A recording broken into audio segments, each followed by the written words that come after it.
Alina a închis ultimul fișier și și-a frecat obosit ochii. Apoi s-a uitat la ceas. Wow! Deja este 9? A spus ea, surprinsă. A luat telefonul în mână. Ei bine, desigur, 3 apeluri ratate de la Pașa. S-a apucat imediat să-l sune înapoi, bătând nervos cu pixul pe masă. Pașa nu a răspuns mult timp, iar Alina deja voia să închidă apelul când în difuzor s-a auzit vocea lui nemulțumită. Da, dragă, Alina a auzit cum vocea ei suna înduioșător și vinovată. Iartă-mă. El a suspinat, a tăcut, dar nu a închis apelul, ceea ce era deja un semn bun. Știu că am promis că voi veni mai devreme astăzi. A continuat ea. Ei bine, proiectul. Pașa a întrerupt-o. Proiectul. Desigur, Alina, înțeleg. Munca este mai importantă decât orice. Dar tu te căsătorești nu cu un proiect, ci cu mine. Pașa, avem nunta peste o lună. Știu, a spus Alina, încercând să fie cât mai bâlândă. Bine, te aștept acasă. Voi fi acolo curând, iubitul meu. Alina a închis telefonul și a respirat adânc. Cum a putut să uite că a promis că va termina mai devreme astăzi? Totuși, ce să te aștepți? Munca a fost pasiunea ei timp de mulți ani, singura pasiune, până când cu 2 ani în urmă Pașa a apărut în viața ei. A zâmbit, s-a uitat la inelul elegant de aur cu un diamant mare de pe deget și și-a amintit cum i-a făcut el propunerea. Cât de emoționat era când s-a aplecat în genunchi. Cum a cântat la vioară muzicianul care s-a apropiat de ei. Cum toți ceilalți oameni din restaurant s-au oprit. Și cum ea, încercând să-și stăpânească lacrimile de bucurie, a spus da. A trecut doar un an, iar în acest timp relația lor cu Pașa s-a schimbat mult. El spune că toate problemele sunt din cauza că Alina lucrează prea mult. Dar ea a lucrat întotdeauna atât de mult. Chiar și când s-au cunoscut. Desigur, tocmai cu un an în urmă a fost promovată, iar munca a crescut și mai mult. Acum are un proiect de care depinde, se poate spune, viitorul firmei lor. Desigur, Alina nu poate să-i dezamăgească pe toți. Dar Pașa nu înțelege asta. Când a ajuns acasă, el dormea deja. Alina l-a mângâiat ușor pe cap. El a sfărăit ușor, ca un copil mic, dar nu s-a trezit. A suspinat și a mers la baie. Acum el din nou nu va vorbi cu ea dimineața. Alina s-a uitat în oglindă. Poate că logodnicul ei are dreptate?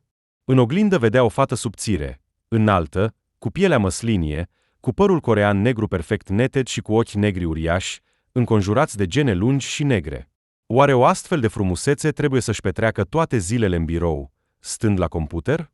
Alina a zâmbit. Decis.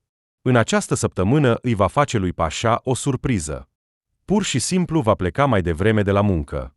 Va face o baie, se va aranja, va îmbrăca o rochie frumoasă, își va coafa părul, va face machiaj. Și apoi va comanda o cină și vin, va pune muzică frumoasă și îl va aștepta să vină de la muncă. Probabil că atunci el o va ierta. Desigur, va trebui să-i promită că va lucra mai puțin. Și, probabil, când proiectul se va termina, va lucra și mai puțin. Sau, cel puțin, va pleca de la muncă la timp. Alina s-a obișnuit cu munca încă din copilărie.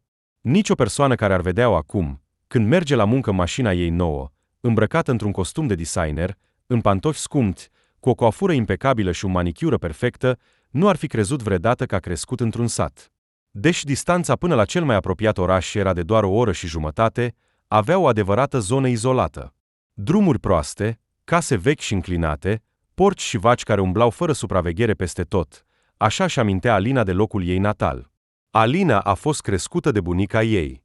Deși ambii părinți ai fetei erau vii și sănătoși. Dar mama ei a divorțat de tată când Alina avea doar 4 ani. Nu și-l amintea prea bine.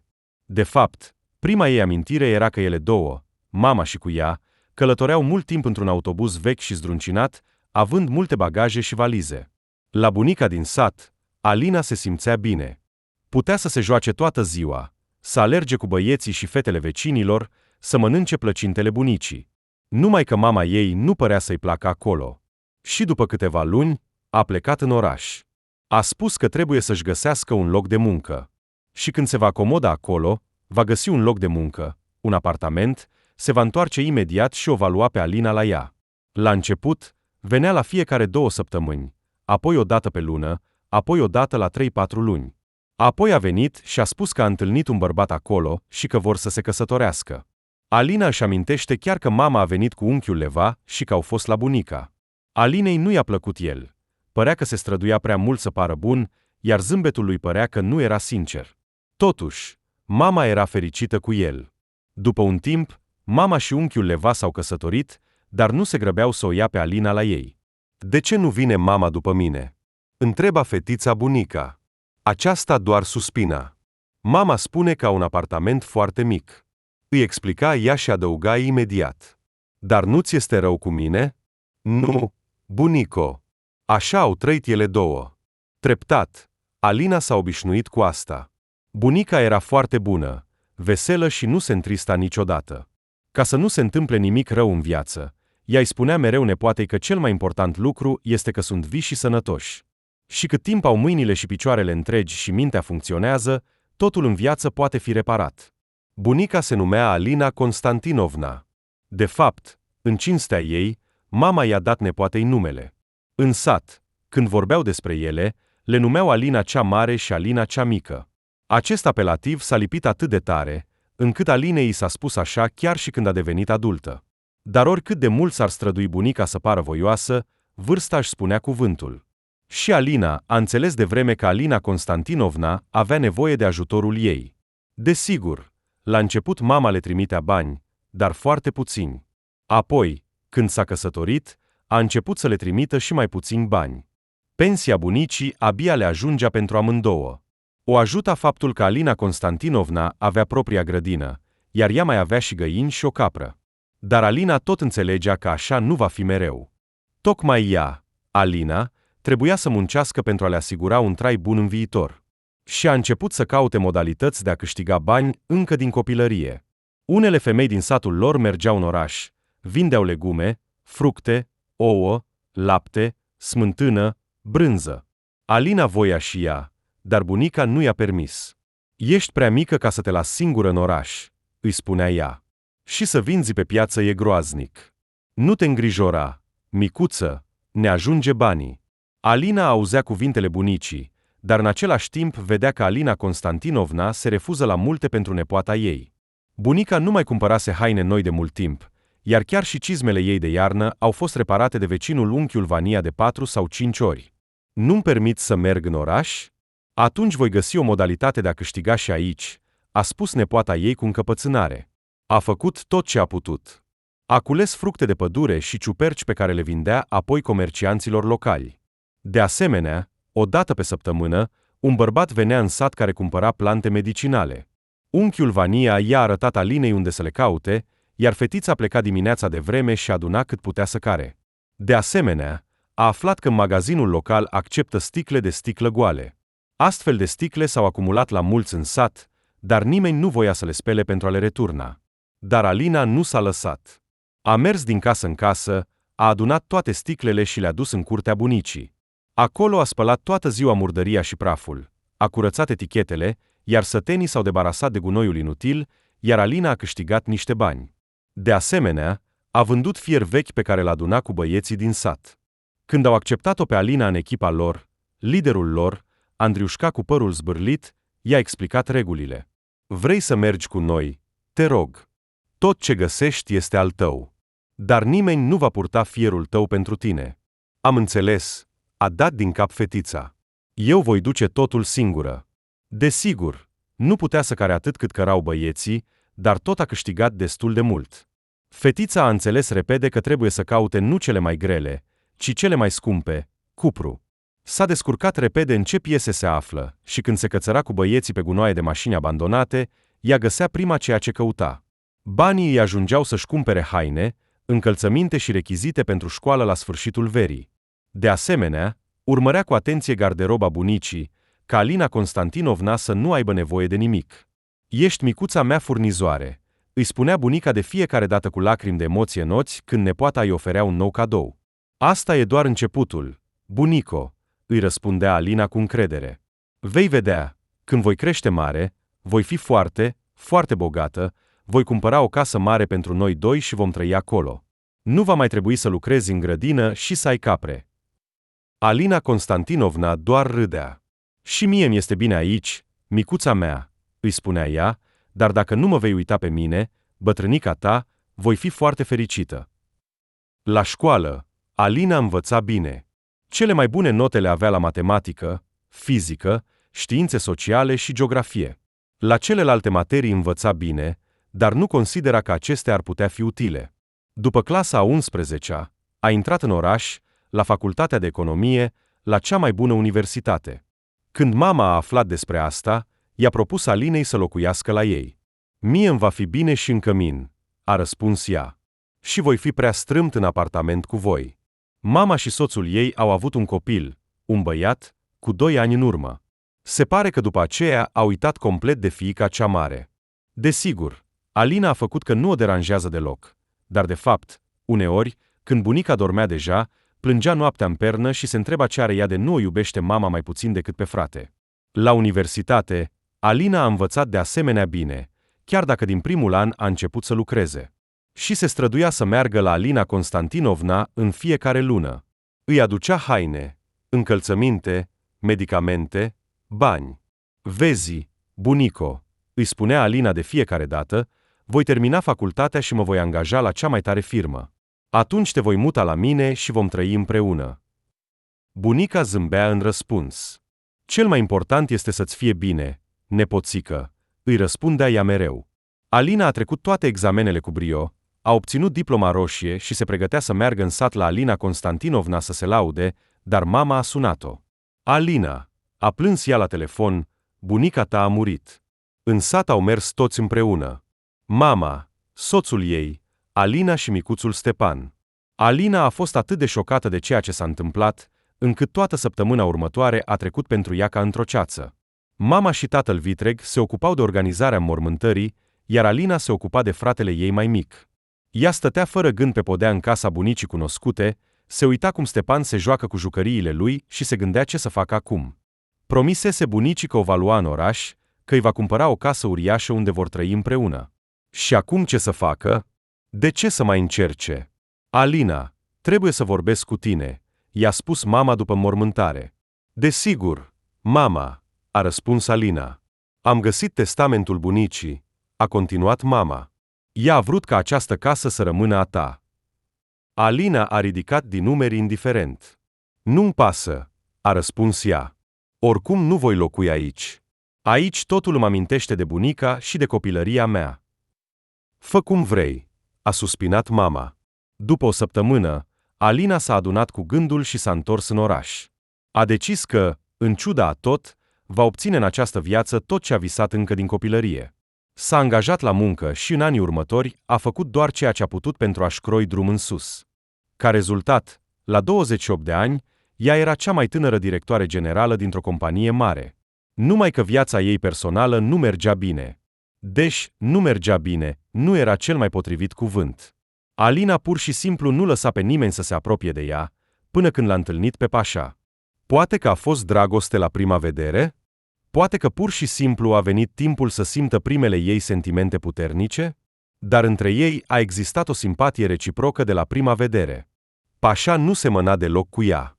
Întotdeauna ușor, vesel și fără grisi, el părea să o echilibreze pe serioasa și responsabilă Alina. Pașa avea propria sa sală de fitness. A început ca un simplu antrenor, apoi a adunat și a instruit propria echipă și a deschis propria sa sală. Alina l-a avertizat imediat că lucrează mult, la care Pașa a răspuns. Nimic, îmi place și mie munca mea. Și dacă voi termina mai devreme, voi veni acasă, îți voi pregăti cina și te voi aștepta cu fidelitate, frumoasa mea fată. La început așa a fost. Dar în ultima vreme, Alina a început să observe că Pașa se enervează din ce în ce mai mult din cauza întârzierilor ei constante la muncă. Au început să se certe. Atunci Alina a decis că îi va face o surpriză. Trebuia să acționeze astfel încât logodnicul să nu bănuiască nimic. Așa că Alina s-a comportat ca de obicei, după ce s-au certat cu Pașa și a încercat să-i scrie și să-l sune mai des. Și iată că într-o zi, în timpul unei astfel de convorbiri, l-a întrebat, la ce oră termini astăzi? De ce? S-a alarmat Pașa. Nimic, a răspuns imediat Alina, Pur și simplu mă voi întârzi din nou astăzi. Îmi pare rău. I-a părut brusc că logodnicul a suspinat de ușurare. Da, și eu mă voi întoarce târziu astăzi, așa că nu-i nimic grav. Alina a zâmbit. Mulțumesc că înțelegi. Desigur, draga mea. A închis telefonul. În continuare, încă se supără, a suspinat Alina. Nimic, astăzi îmi voi tot inima. Tocmai i-a sosit o rochie nouă. Subțire, dintr-un material roșu delicat, se potrivea perfect cu figura ei. Într-o astfel de rochie, cu siguranță mă va ierta, a spus Alina cu satisfacție, punând-o înapoi în cutie. Toți angajații au fost surprinși când a anunțat că astăzi va pleca mai devreme de la muncă. Dar, desigur, nimeni nu a îndrăznit să întrebe șefa. Alina a ajuns acasă, a parcat în locul obișnuit și a observat cu surprindere că mașina logodnicului ei era parcată lângă. Probabil că a mers la muncă cu taxiul astăzi, s-a gândit Alina. Era atât de emoționată încât nici măcar nu a așteptat liftul și a alergat pe scările până la etajul 5.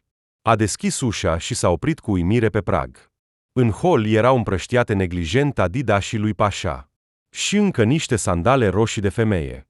Nu, s-a gândit Alina, nu, așa ceva se întâmplă doar în comediile proaste, nu în viața reală. A făcut o inspirație adâncă și a expirat, încercând să se calmeze. Apoi a pus calm cutia cu rochia pe podea, și-a dat jos pantofii și a trecut încet în apartament. Și aproape imediat a auzit vocea logodnicului ei din dormitor. Alina a trecut încet în cameră, iar primul lucru pe care l-a văzut a fost spatele lui Pașa. Desigur, apoi a observat și fata. Așa, a spus Alina calm. Asta înseamnă că nu mi s-a părut când am auzit bucuria din vocea ta la vestea că astăzi voi veni târziu acasă. Pașa s-a întors imediat. În ochii lui era o atât de mare frică încât a început să-i fie chiar amuzant. O tânără fată cu părul deschis a țipat tare și s-a tras sub pătură. Alina, a spus Pașa, uimit. Ea a așteptat orice reacție din partea lui, că va inventa o scuză ridicolă pentru care s-a aflat cu această fată în patul lor, că va începe să se justifice sau să ceară iertare. Dar logodnicul a reușit să o surprindă. A suspinat trist și a spus ei bine, poate că așa este mai bine. Apoi s-a întors către fata cu părul deschis, care s-a liniștit, strângându-se sub pătură, ca și cum spera că toată lumea o va uita, și a spus, Iana, îmbracă-te și așteaptă-mă în mașină, te rog. M-aș întoarce în jumătate de oră. Alina a observat cu uimire cum Iana se ferește speriată de sub pătură, se îmbracă repede și dispare în hol. Într-o secundă, ușa de la intrare s-a închis. Așa, a spus Alina. Și ce înseamnă toate acestea? Pașa s-a așezat pe pat și s-a frecat obosit pe temple cu vârful degetelor. Asta înseamnă, a răspuns logodnicul, că sunt obosit. Și m-am gândit de mult că trebuie să ne despărțim. Alina s-a apropiat de el și s-a așezat lângă el. Dar de ce? L-a întrebat ea. Credeam că avem doar probleme mici. Logodnicul a dat din cap. Problema este mult mai profundă. Noi suntem pur și simplu prea diferiți. Nu este vorba doar că lucrezi mult. Este vorba că munca este mult mai importantă pentru tine decât mine, și așa va fi întotdeauna. El s-a uitat la mireasă. Dar eu nu pot așa. Eu sunt construit diferit. Nu sunt un om care să aspire la succes. Îmi place să lucrez, dar nu sunt pregătit să trăiesc în sala mea, așa cum tu trăiești în birou. Vreau să mă bucur de viață, iar tu nu știi să faci asta.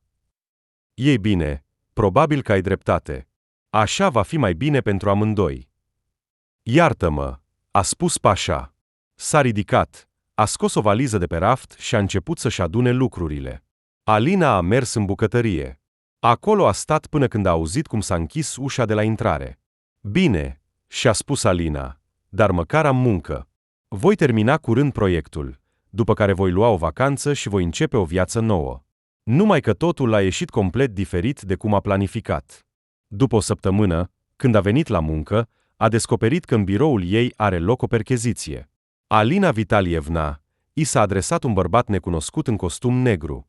Da, a răspuns ea surprinsă. Ce se întâmplă? El a ignorat întrebarea ei. Haideți să mergem în biroul dumneavoastră. Trebuie să iau mărturia dumneavoastră. S-a dovedit că conducerea firmei o suspectează de mari fraude. Începând din acea zi, munca în biroul lor a fost suspendată, iar conturile și bunurile angajaților de frunte au fost confiscate. Așteptați, a spus Alina. Asta înseamnă că și bunurile mele sunt confiscate? Da, mașina dumneavoastră, apartamentul și toate conturile bancare. Și pentru cât timp? Până la clarificarea circumstanțelor. E rece, a răspuns el. Da. Ea nu înțelegea deloc. Și ce ar trebui să fac? Locuiți la prieteni sau rude? Alina a semnat câteva acte și a plecat acasă. I s-a permis să ia lucrurile necesare înainte de a trebui să părăsească apartamentul pentru o perioadă nedeterminată. Desigur, pe drum a sunat avocatul, dar acesta nu a putut să-i spună nimic încurajator. Acuzațiile sunt grave, a spus el, iar anchetele în astfel de cazuri durează mult, luni sau chiar ani. Și ce? În tot acest timp bunurile mele vor fi confiscate? A suspinat el. Mă tem că așa va fi, Alina Vitalievna. Singurul loc unde putea merge era vechiul căsuță a bunicii în sat. După moartea bunicii, Alina nu mai venise aici. La prima vedere, casa nu s-a schimbat deloc, doar că s-a deteriorat și mai mult. Alina a deschis cu greu lacătul ruginit. Bună, bunico, a spus ea încet. În copilărie, casa îi se părea mult mai mare. Acum totul părea atât de mic și vechi, dar atât de familiar. Alina a trecut prin cameră și s-a așezat pe patul pe care a dormit cândva. Ce să fac acum, bunico? A întrebat ea camera goală. Credeam că în viața mea am totul, dar se pare că totul poate fi pierdut într-o clipă. Logodnicul, dragostea, cariera, banii, apartamentul. Și ce mi-a mai rămas după asta? Căsuța ta mică, despre care am uitat complet. Și atunci a plâns pentru prima dată după mulți ani, amar și greu. Alina s-a trezit dimineața. Nu a observat cum a adormit și a uitat complet că trebuie să tragă draperiile, așa că a fost trezită de lumina soarelui strălucitoare. Ei bine, a suspinat ea. Atâția ani s-a trezit fără ceas deșteptător, iar ieri a uitat chiar să-l pună. Deci, pe de altă parte, de ce mi-ar trebui ceas deșteptător? Acum nu am nici măcar muncă. În acel moment, stomacul ei a rumegat și Alina și-a amintit că nu a mâncat nimic de la prânzul de ieri. Evident, în casa bunicii nu era nimic comestibil, așa că în orice caz trebuia să meargă la magazin. Totuși, era încă devreme, foarte devreme, și Alina a decis să-și petreacă acest timp curățând. În timp ce făcea ordine, ștergând praful acumulat de atâția ani, nici nu a observat cum s-a distrat de gândurile triste. Probabil că, dacă asta va dura mult, va trebui să-mi găsesc o muncă aici, se gândea Alina. Poate că voi începe chiar o gospodărie, găini sau gâște, sau poate chiar o vacă. După curățenie, a simțit o foame și mai mare. Și Alina, cu ușurare, văzând că a venit timpul potrivit, a mers la magazin. Ea mergea prin sat și cu uimire observa că aici, poate, a devenit parcă mai bine decât era în vremurile copilăriei ei. Au apărut multe case noi, iar cele vechi au fost renovate și vopsite. Magazinul, care stătea pe același loc, cât își amintea ea, strălucea cu un nou panou. Și panoul nu este tipărit, s-a gândit Alina, ci desenat. Și artistul este talentat. Interesant, oare este cineva din localnici? A intrat înăuntru și s-a mirat cât de curat și confortabil era acolo. Și sortimentul de produse a fost, de asemenea, o surpriză plăcută. Vânzătoarea, o tânără fată simpatică, văzând-o pe Alina, a zâmbit imediat prietenos și s-a apropiat de ea. Bună dimineața, a spus ea. Ești prima noastră clientă de astăzi. Alina a zâmbit înapoi. Și ție bună dimineața. E plăcut să aud asta. Ai venit la noi pentru vară? A întrebat fata. Încă nu știu. Dar ai ghicit repede că nu sunt localnică. Ei bine, nu sunt atât de mulți locuitori aici și eu îi cunosc pe toți. Alina a râs. Așa este. Nu m-am gândit la asta. Am trăit aici până la 17 ani, apoi m-am mutat în oraș. S-a uitat gânditoare la vânzătoare. Ciudat, ești mai tânără decât mine, dar nu cu mult. Teoretic, ar trebui să te amintesc. Fata a zâmbit. Nu, am venit aici acum un an cu fratele meu mai mare. Așa, s-a mirat Alina. Să locuiești? Aha! Nu s-ar fi gândit că cineva ar dori să se mute în așa un loc uitat. Fata părea puțin supărată. Nu ar trebui să gândești așa, a spus ea. Aici este foarte drăguț. Relativ aproape de oraș, dar cu o natură frumoasă și aer curat. De fapt, fratele meu a vrut să vină aici, el este artist. Așa? S-a mirat Alina. Deci el a desenat panoul? Da, este foarte frumos. Mulțumesc, îi voi spune cu siguranță. Dar te-am plictisit, tu ai venit să faci cumpărături, nu să afli povestea familiei mele. A fost foarte interesant. Apropo, mă numesc Alina. Foarte plăcut. Asia, vânzătoarea, i-a întins hotărât o mână mică și puternică, pe care Alina a strâns-o. După aceea, i-a dictat tot ce dorea să cumpere. Asia aducea rapid ceea ce era necesar și recomanda Alinei ce să ia. La final, fetele au fost foarte mulțumite una de cealaltă. Și unde locuiești? A întrebat Asia. Penultimul dom pe marginea satului, a spus Alina. De partea unde este lacul. Asta e grozav. S-a bucurat Asia. Eu și fratele meu locuim în ultima casă și te voi prezenta cu siguranță cândva. Bine, a răspuns Alina. Aș fi fericită. Vremea era minunată, iar Alina a decis să mănânce afară. Nu voia să gătească, așa că și-a făcut doar câteva sandvișuri cu brânză și cârnați pe o pâine proaspătă delicioasă, a preparat ceai aromat și a ieșit pe verandă. Soarele strălucea, păsările cântau, iar Alina stătea pe verandă, mânca și se bucura de ploaia de vară minunată. Deodată, s-a gândit cu uimire că nu își amintește când a făcut ultima dată așa ceva. Când a stat pur și simplu așa, fără muncă, fără planuri pentru viitor, fără gânduri despre câte lucruri trebuie să facă astăzi. Miau, deodată, s-a auzit lângă ea. Alina s-a întors surprinsă și a văzut o pisică grasă și dungată, care s-a furișat pe verandă și acum o privea cu interes. Mai exact, la farfuria cu sandvișuri. Judecând după aspectul tău, nu suferi de foame, a observat Alina. Pisica s-a uitat atent la ea și a repetat insistent, miau. Bine, șantajistule, ia. A scos cârnații și i-a dat pisicii. Aceasta a mirosit-o cu interes, apoi a luat-o cu grijă, a pus-o pe verandă și a început să mănânce. Poftă bună, a spus Alina și a închis ochii, hotărând să continue să se bucure de soare. Dar după câteva secunde, liniștea ei a fost din nou deranjată. Sandro, s-a auzit o voce de bărbat din apropiere. Sandro, unde ești? Te-ai furișat din nou în casa vecină? Alina a privit pisica, dar aceasta, chiar dacă a auzit apelul, nu a reacționat deloc. Se pare că ești tu, a observat Alina. Sandro, ești aici. Poarta s-a deschis, iar ea a văzut un bărbat drăguț cu ochi albaștri, cu părul blond ușor ondulat și o barbă mică. Se părea că nu se aștepta să vadă pe cineva aici, în afară de pisică, așa că s-a făcut foarte rușinat. Îmi pare rău, a spus el Alinei. Pisica mea fuge mereu la această casă. M-am obișnuit că aici nu locuiește nimeni, așa că uneori intru să o prind. Dar, jur, în afară de pisică, nu am atins nimic. Alina a zâmbit. Nu este nimic grav. Ai o pisică foarte drăguță.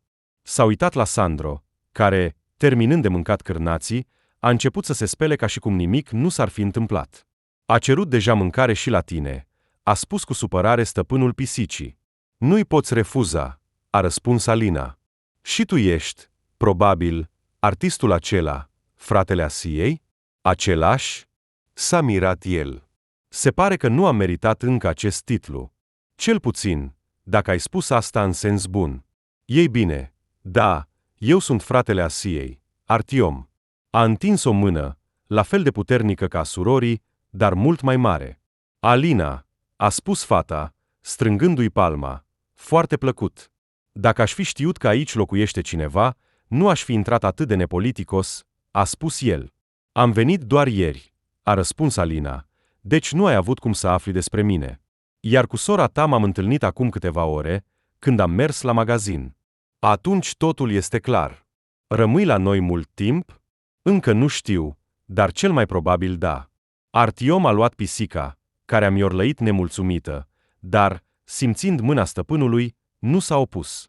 Vino la noi oricând, a spus Artiom.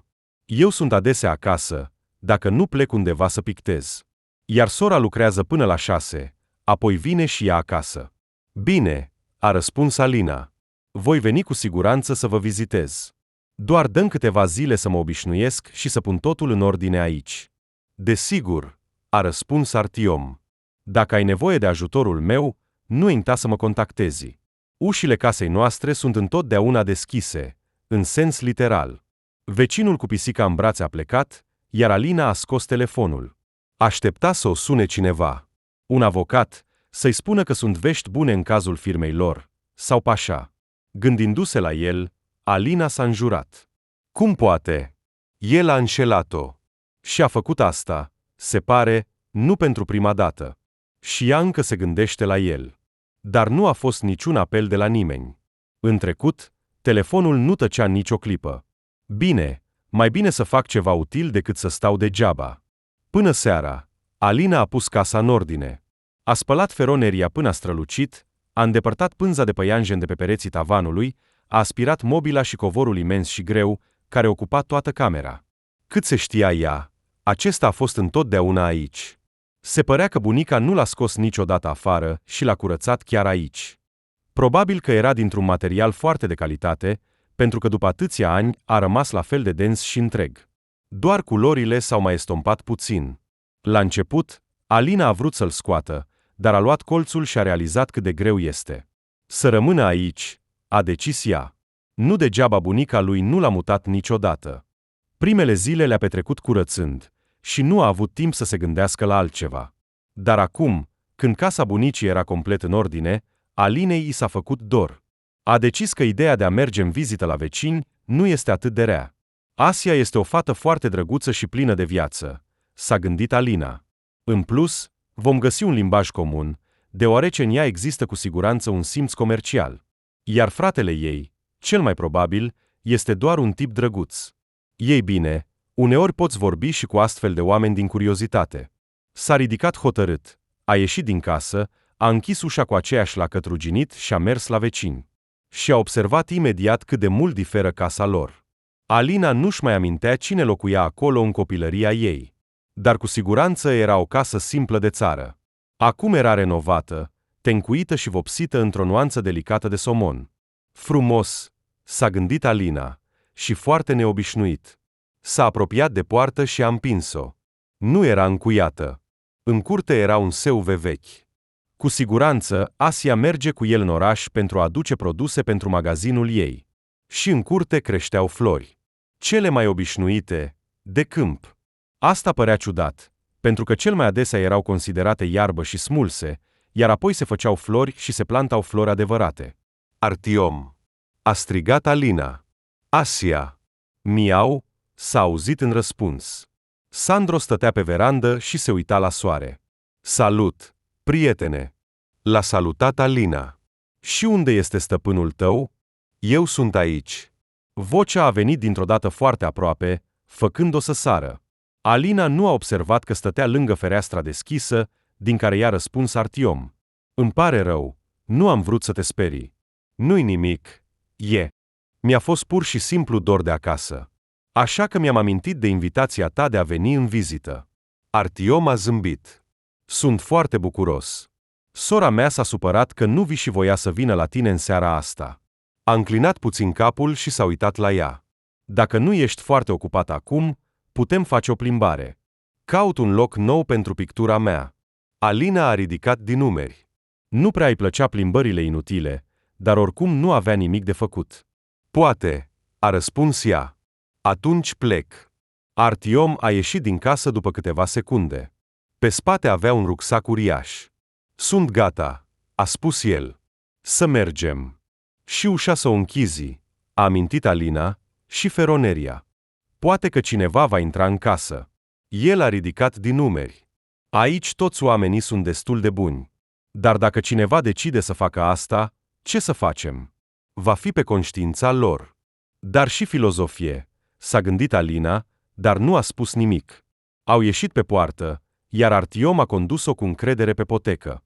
La început, Alina a crezut că vor merge la un lac mic, care se afla la capătul satului. În copilărie, mergea acolo să se înoate cu alți copii. Dar au trecut pe lângă mal, fără să se oprească. Povestește despre tine, a cerut deodată Artiom. Ești atât de misterioasă. Alina a zâmbit. Nu știu de ce ai ajuns la asta. Am primit această casă moștenire de la bunica. Da, a stat câțiva ani goala, dar acum aveam nevoie de un loc de trai și m-am mutat aici, și asta e tot. Ei bine, treaba ta. Nu te voi întreba. Pur și simplu ești evident nu persoana care ar veni aici de bunăvoie.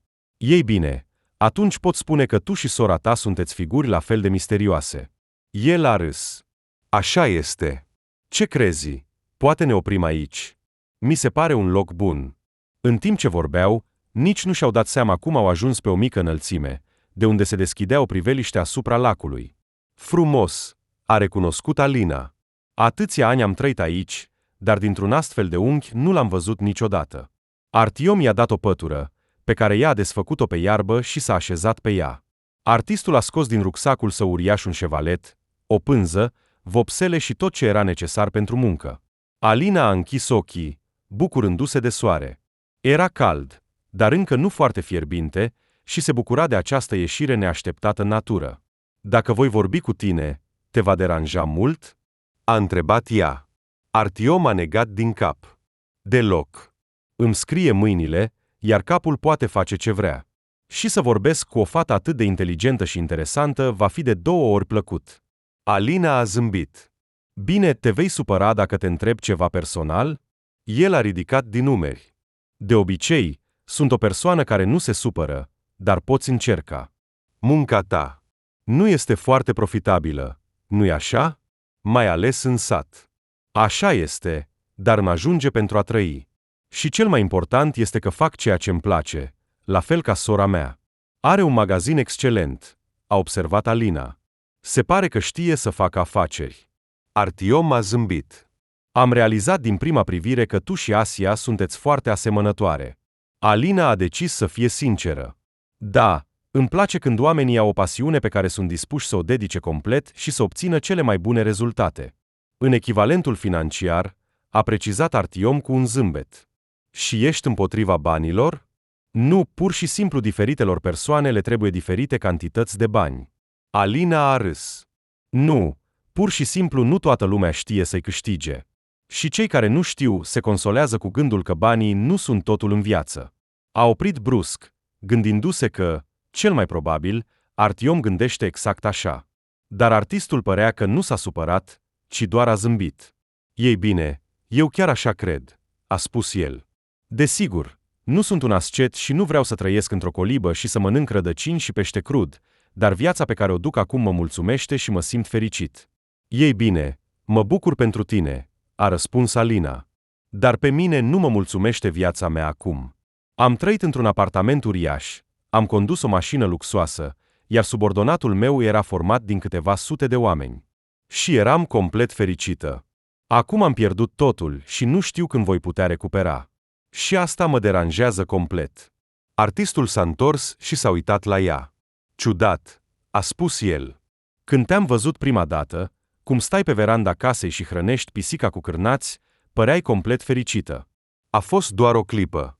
Dar viața este formată din momente. Ce să răspundă? Alina nu a găsit. Așa că s-a uitat la lac. Și și-a amintit cum mergea acolo să se înnoate cu copiii. Și nu ieșea din apă până când buzele nu deveneau albastre. Apoi fugea acasă, la bunica. Alina Constantinovna Ahole o ștergea cu un prosop și o ducea la baie. Acolo era atât de cald, încât părea că căldura pătrunde până la oase. Și cât de bine era după baie să stai la masă, înfășurat într-un prosop, și să privești cum bunica se agită în jur, toarnă ceai cu lapte, apropie farfuria cu plăcinte și pune o cană cu smântână de casă groasă. Da, atunci cu siguranță eram fericită, s-a gândit Alina. Dar și mai târziu, în oraș, și-a amintit apartamentul ei. Uriaș, scump, în centrul orașului, într-un complex supermodern proaspăt construit.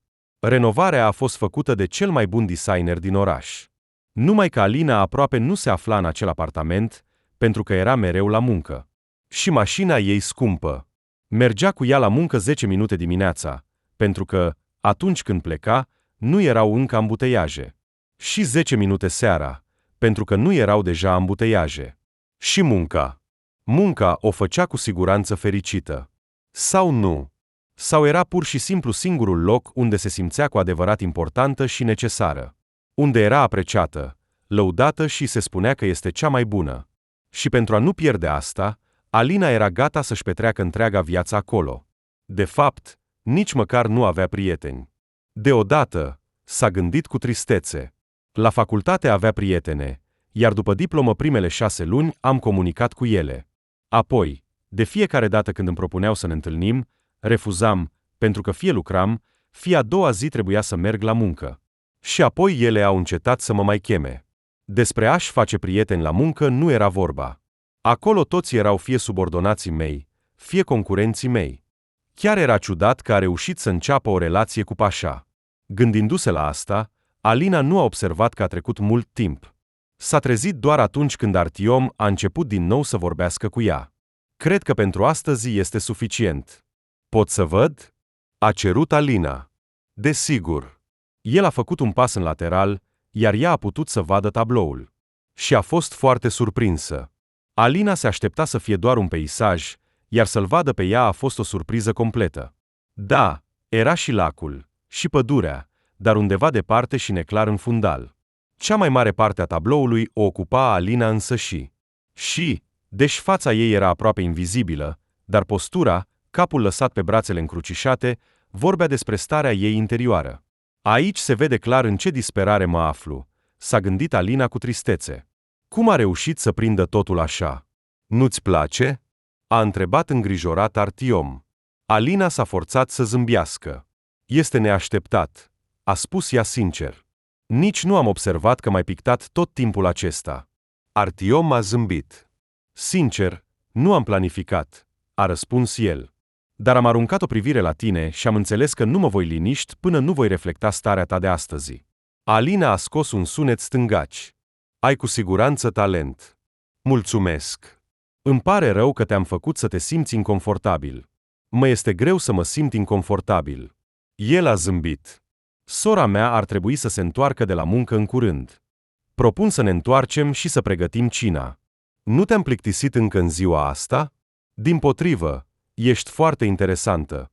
În timpul cât eu și Asia am locuit aici, am reușit să studiez toți locuitorii satului și mi-am dorit foarte mult ceva nou, iar tu ești aici. Așa? Deci eu pentru tine sunt doar un alt obiect nou? El a râs. Nu doar asta. M-a interesat întotdeauna să-mi imaginez cum ești de fapt. Dar nu mă așteptam să te văd în viața reală. Văzând privirea nedumerită, Artiom a explicat. Vecinul tău, unchiul Vania, a vorbit foarte mult despre tine. Alina a ridicat din sprâncene. Așa? Și ce a spus? Că oameni ca tine se nasc foarte rar. Că ai fost specială, strălucitoare ca soarele și puternică precum vântul. Că nu ai avut niciodată îndoieli în forțele tale și nu a existat o sarcină care să nu fie pe umerii tăi. Alina a simțit deodată că se înroșește. El mă supraestimează evident. Deloc. Exact așa arăți. A zâmbit trist. Uită-te la tabloul tău. Clar că nu. Artiom a suspinat. Am înțeles că în viața ta s-au întâmplat evenimente serioase, dar cred că nu ai venit aici întâmplător. Alina a râs. Oh, deci nu ești doar un idealist, romantic și altruist, ci și un mistic. Artiom a râs. Prea multe pentru tine? Da, dar ai dreptate. Aici parcă îmi recuperez cu adevărat forțele. Și sunt foarte fericită de asta. Pe verandă îi aștepta pisica. Sandro, a spus deodată Alina. Este numit după Sandro Botticelli? Da, a răspuns Artiom. Banala, dar ce să-i faci? Pisica a miorlăit expresiv, iar stăpânul s-a încruntat. Speram că viața natură îl va învăța să-și procure singur hrana. Și o face, a apărat pisica Alina. Așa cum poate. În casa lui Artiom era răcoare. Toate pereții, așa cum se aștepta, erau împodobiți cu tablouri. Ești într-adevăr foarte talentat, a spus Alina, admirându-le. Mulțumesc. Mă poți ajuta cu cina? Desigur. Până când Asia s-a întors de la muncă, ei aveau deja totul pregătit. Wow! A spus ea, văzând-o pe Alina. Chiar voiam să vin la tine în seara asta. S-au îmbrățișat. Deși Alina o vedea pe această fată pentru a doua oară în viața ei, simțea o simpatie inexplicabilă pentru ea. Și eu am petrecut toată ziua cu fratele tău, care s-a dovedit a fi foarte talentat, a spus Alina. Asia a râs. Da, el este aproape un geniu. Ei bine, destul cu voi, fetele, mai bine intrați la masă. La cină, Alina a decis să vorbească din nou despre picturile lui Artiom. Ceea ce am văzut astăzi este pur și simplu uimitor. S-a adresat special lui Asia, pentru că spera că fata va fi de partea ei. Și este o crimă că picturile lui Artiom stau pur și simplu în casa voastră de la țară și nimeni nu le vede. Cu colțul ochiului a văzut că artistul s-a încruntat, dar a continuat. Pot căuta printre cunoscuții mei o persoană care să te ajute să organizezi o expoziție. Sunt sigură că Artiom va avea un mare succes și faimă. Spre surprinderea ei, Asia a zâmbit și a negat din cap. Mulțumesc pentru ofertă, a răspuns ea. Dar nu avem nevoie de asta. Ce? Alinei i s-a părut că a auzit greșit. Bine, Artiom, dar tu, Asi. La prima întâlnire mi s-a părut că ești exact ca mine. Ai un simț de afaceri și... Nu avem nevoie de faimă, atenție și succes. A întrerupt-o brusc Artiom. Am avut motivele noastre să venim aici. Nu vreau expoziții zgomotoase. Vreau doar să trăiesc liniștit și calm aici. Alina s-a uitat la sora lui și, timp de câteva secunde, i s-a părut chiar că în ochii Asiei au strălucit lacrimi. Ce se întâmplă? S-a întrebat Alina. Voiam doar să-i ajut. Bine, a spus ea cu voce tare. M-am amestecat în treburile voastre. Văd că aveți motive personale. S-a ridicat cu grijă de la masă și a trecut cu palma pe spatele lui Sandro, care se așezase pe scaunul de lângă ea. Și, în general, m-am oprit la voi astăzi. Mulțumesc pentru o zi minunată. M-am bucurat să ne cunoaștem. La revedere! Nici fratele, nici sora nu au spus niciun cuvânt. Și doar când Alina a ieșit din poarta casei lor, a fost brusc ajunsă din urmă de Asia, care era aflată în grabă. Alen, așteaptă! Alina s-a întors. Judecând după ochii puțin înroșiți ai fetei, aceasta era într-adevăr pe punctul de a plânge. Iartă-ne, a spus brusc Asia. Sincer, îmi doresc foarte mult să ne împrietenim. Și fratelui tău i-ai plăcut. Și asta este o raritate. El se străduiește să nu permită oamenilor să se apropie de el. Și există motive pentru asta. În general, ne dorim foarte mult să fim prieteni cu tine. Și în legătură cu galeria, a fost o propunere minunată, dacă s-ar fi întâmplat în alte circumstanțe. Îmi pare rău că nu pot să-ți spun totul. Apoi a prins cu mâinile ei mici și puternice degetele Alinei și le-a strâns tare. Te rog, crede-mă că există motive pentru care am venit aici și ne străduim să ducem această viață liniștită. Și promite că nu te vei supăra pe noi. Bine, a răspuns Alina, nu mă voi supăra. Zilele au trecut destul de liniștit. Alina a sunat avocatul ei, a încercat să ia legătura cu cineva din conducerea firmei și să afle cum stau lucrurile. Dar nu erau vești. Se desfășura o verificare. Și când se va termina și care vor fi rezultatele, nu era clar. Rămânea un singur lucru, să aștepte. Și asta era cel mai rău. Pentru a se ocupa, Alina a început să se apropie de vecinii ei. O ajuta pe Asia în magazin. De câteva ori au mers împreună în oraș, cumpărând produse pentru magazinul ei. Apoi Alina o ajuta să le descarce, să le așeze, să țină documentația. Asta nu este deloc nivelul tău, i-a spus ea într-o zi noii sale prietene. Te-ai descurca ușor și cu o întreagă rețea de supermarketuri. Dacă ai lucra pentru mine, ai fi deja la conducerea unui departament uriaș. Asia a zâmbit doar. Mie îmi place și aici, a răspuns ea. Vreau să petrec acești ani alături de fratele meu. Alina a observat în sinea ei această frază ciudată, dar a decis că nu era momentul să afle detalii. În momentele în care nu o ajuta pe Asia, putea să meargă în vizită la Artiom. De câteva ori el a luat-o cu el undeva în natură. Și Alina se mira de fiecare dată. A trăit atâția ani în acest sat, încă din copilărie, a explorat toate împrejurimile, iar Artiom, care locuia aici de puțin timp, reușea cu ușurință să găsească locuri atât de frumoase încât de fiecare dată îi tăia respirația. Este pur și simplu abilitatea fiecărui artist, a răspuns el modest la întrebarea Alinei. Încă un talent al tău? A întrebat ea. Artistul a dat din cap. Ești o fată foarte interesantă, a observat el. Când te întâlnești cu oameni necunoscuți, te prefaci că ești rece și insensibilă, faci pe cineva că nu te interesează deloc, dar în realitate ești foarte atentă și vezi în toți acea bună esență pe care, poate, persoana însăși nici nu o bănuiește. Alina s-a rușinat. Mă lauzi prea mult. Te subestimez. Nu am avut niciodată probleme cu stima de sine.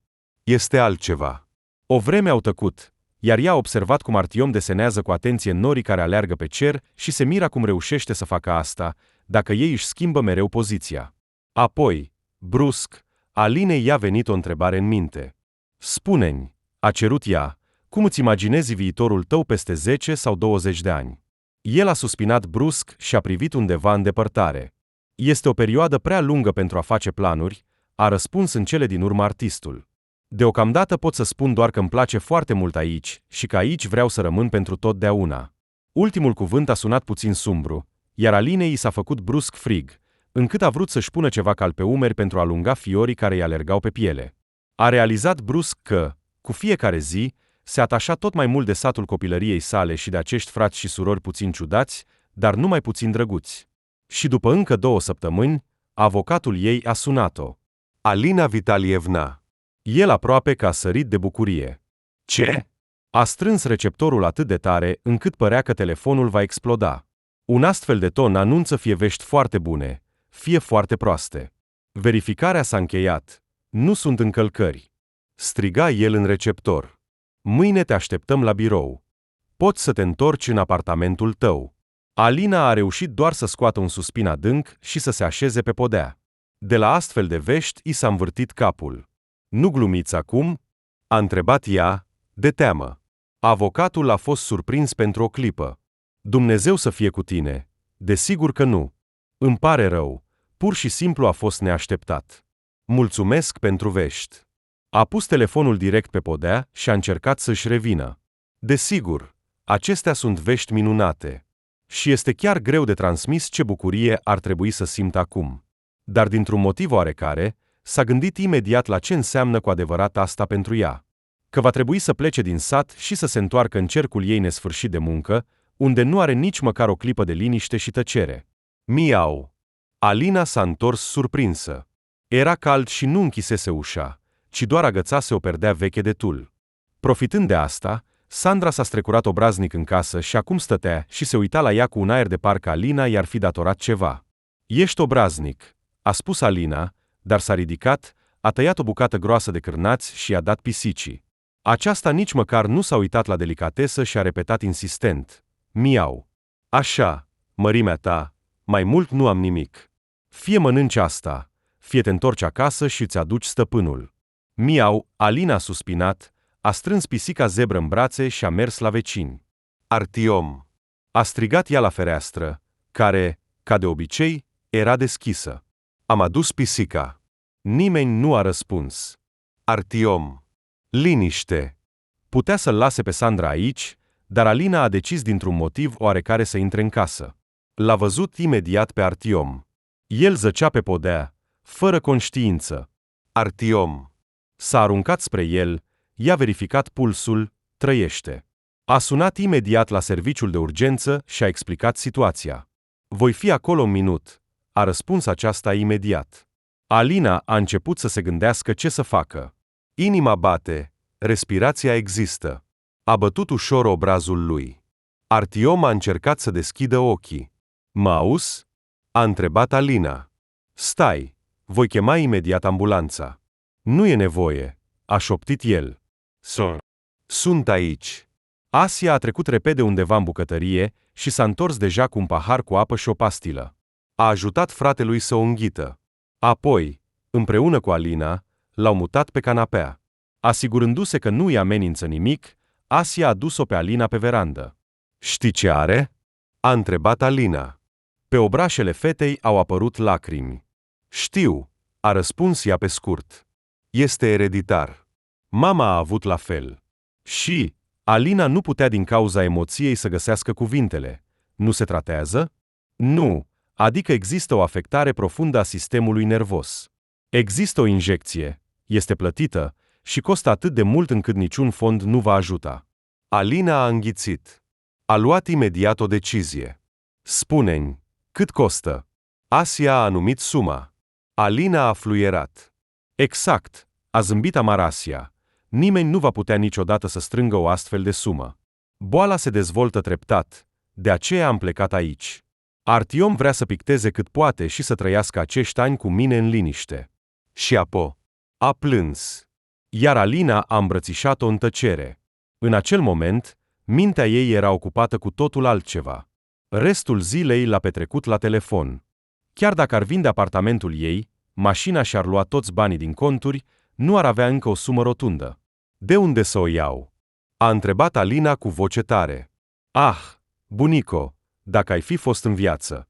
Oricât de săraci am fi trăit, mereu găseai o soluție, mereu luai bani de undeva. Apoi și-a amintit că, atunci când a întrebat de unde au venit, Alina Constantinovna spunea, dul casei mi-a dat, dar nu poți lua bani de la el așa, doar pentru o mare nevoie. Alina a adormit în acea seară cu greu. Înainte de somn, s-a gândit la bunica ei și de aceea nici nu s-a mirat când a deschis ochii și a văzut că Alina Constantinovna stătea lângă patul ei și o mângâia pe cap. Bunico, a fost surprinsă Alina. Mă visezi? Desigur, draga mea. Am făcut ceva greșit? Faci totul cum trebuie, draga mea. Dar nu înțeleg un lucru. Ai început să trăiești în casa mea, ai curățat totul, dar de ce nu ai scuturat bine covorul? La asta Alina nu a avut ce să răspundă, iar bunica a zâmbit din nou și a dispărut. Alina s-a trezit cu inima bătând. Fără să înțeleagă bine ce face, a apucat covorul greu și a început să-l ruleze. Nebunie! Murmura ea cu voce tare. Pur și simplu am înnebunit. Dar brusc pe podea a văzut o ușă pătrată aproape invizibilă. Nu era mânere, așa că a trebuit să se chinuie, introducând un cuțit gros în crăpătură. Dar totuși ușa a cedat și s-a deschis, arătând un pasaj într-un fel de mică pivniță, de dimensiunea unui dulap. Alina a luminat cu lanterna telefonului și a descoperit în fundul pivniței o ladă metalică veche. Necrezându-și ochilor, a deschis capacul și a rămas fără cuvinte. Cum este? A întrebat Alina pe Vasic. Nu a reușit să ajungă la externarea lui Artiom, pentru că în oraș a fost întârziată de afaceri. Dar a venit imediat ce s-a eliberat. Doarme, a spus Asia. Îmi pare rău, te-aș fi invitat în casă, dar mă tem să nu-l trezesc. Atunci hai la mine, a propus Alina. Fata a dat din cap. Când au ajuns la Alina și s-au așezat la masă, Asia a spus. De fapt, nici nu te-am mulțumit cum trebuie. Pentru că ai salvat fratele meu. Mulțumesc, nu voi uita niciodată asta. Consideră că acum ești ca o soră pentru mine. Probabil, aceasta este prima cu adevărat bună faptă pe care am făcut-o în viața mea. Nu spune așa. Ești o persoană foarte bună. Știu că ți-ai vândut apartamentul, mașina și ai scos toți banii din contul tău. Ia! S-a uitat rușinată la Alina, care a râs. Da, și am găsit o comoară în casa bunicii mele. Sună cumva incredibil. Exact. Crezi că bunica ta știa despre ea? Desigur. Nu putea să nu știe. Și se pare că chiar mi-a sugerat ceva de genul ăsta în copilărie. Îmi spunea povești. Dar eu fie nu înțelegeam, fie pur și simplu nu voiam să cred în asta. Acum îmi dau seama că nu a vrut să folosească asta, pentru că nu considera că îi aparține. Așa e. Da, bunica credea că aceste bani pot fi luați doar în cazuri speciale. De fapt, așa s-a întâmplat. Asia a zâmbit. E ciudat că întreb asta, a spus ea. Dar nu regreți că s-au întâmplat toate acestea? Nu mă refer la faptul că ai salvat viața fratelui meu. La faptul că te-ai întâlnit cu noi, ai aflat secretul nostru. Că în caz contrar, toate bunurile tale, banii tăi și aceste comori ar fi rămas la tine. Așa că ai doar munca ta. Alina a zâmbit. Nu am muncă nici eu. Astăzi am depus cererea de demisie. Asia a deschis ochii larg. Ce? Da. Cum rămâne cu tot ce mi-ai spus? Cariera, realizările? Cât despre prima ta întrebare, a continuat Alina. Nu regret. Da, aș avea acum mulți bani, dar asta nu m-ar face mai fericită. Și crede-mă, mi se pare ciudat să spun asta. Dar pur și simplu am realizat că toată viața mea am aspirat la succes și bogăție, dar când am obținut toate acestea, nu am devenit mai fericită. Și pentru a înțelege asta, a trebuit să pierd acești bani, chiar dacă temporar. Și mi-a fost ușor să schimb totul pentru viața și sănătatea lui Artiom. Chiar dacă îl cunosc foarte puțin, Sunt sigură că el este exact persoana care înțelege bine ce înseamnă viața și știe să o aprecieze. Ochii Asiei s-au umplut de lacrimi. Ea le-a șters repede și a întrebat: Dar tu ce? O să rămâi cu noi? Alina a zâmbit. Deocamdată da. Fiecare zi aici valorează mii de ore în biroul meu. Au mai vorbit puțin, după care Asia s-a dus acasă să aibă grijă de fratele ei. După câteva zile, Artiom s-a întărit suficient pentru a-și vizita salvatoarea. Hai la o plimbare? A întrebat el pe Alina când a venit la ea în vizită. Dar ești bine? A întrebat ea cu neîncredere. Artiom a zâmbit. Dacă pentru o persoană care acum câteva săptămâni era gata să moară, mă simt foarte bine. Au plecat fără să se înțeleagă, pe acel drum care trecea pe lângă lac și ducea pe înălțime, unde Artiom a pictat-o prima dată pe Alina. Wow! A spus ea surprinsă. Nu a trecut atât de mult timp de când am fost aici prima dată, dar mi se pare că a trecut o viață întreagă. Artiom a zâmbit la fel ca data trecută, a întins o pătură, iar ei doi s-au așezat unul lângă altul. Cred că, a răspuns el, asta este frumusețea vieții. Uneori, sute de ani trec la fel, repetându-se, iar alteori, în câteva săptămâni poți trăi atât de mult încât îți ajunge pentru o viață întreagă. Alina a zâmbit. Îmi amintesc, a spus ea, cum am stat aici cu tine ultima dată. Și tu, printre altele, m-ai întrebat dacă cred că tot ce s-a întâmplat în viața mea în ultima vreme are un scop. Da, a fost așa.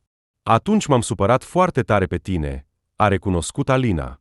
Am crezut că ești doar un ciudat care nu știe ce este viața și se imaginează un fel de romantic și filozof. Artiom a râs. Ei bine, fiecare cuvânt spus despre mine este adevărat. Chiar așa sunt. Este doar o mică parte din tine. Tu și sora ta sunteți cu adevărat oameni uimitori. Și acum sunt absolut sigură că întâlnirea cu voi a fost destin. El s-a întors spre ea și a privit-o cu curiozitate. Nu încetezi să mă surprinzi, Alina. Așa cum am spus, vezi binele în oameni. Chiar dacă la început nu ai arătat asta, sunt surprins că încă nu ești pregătită să recunoști că vezi binele și în tine. Știi că ești inteligentă și muncitoare, că poți atinge succese incredibile în carieră, dar te străduiești să nu recunoști că ești o persoană minunată, demnă de dragoste și prietenie, pe care nu ai cum să nu o iubești.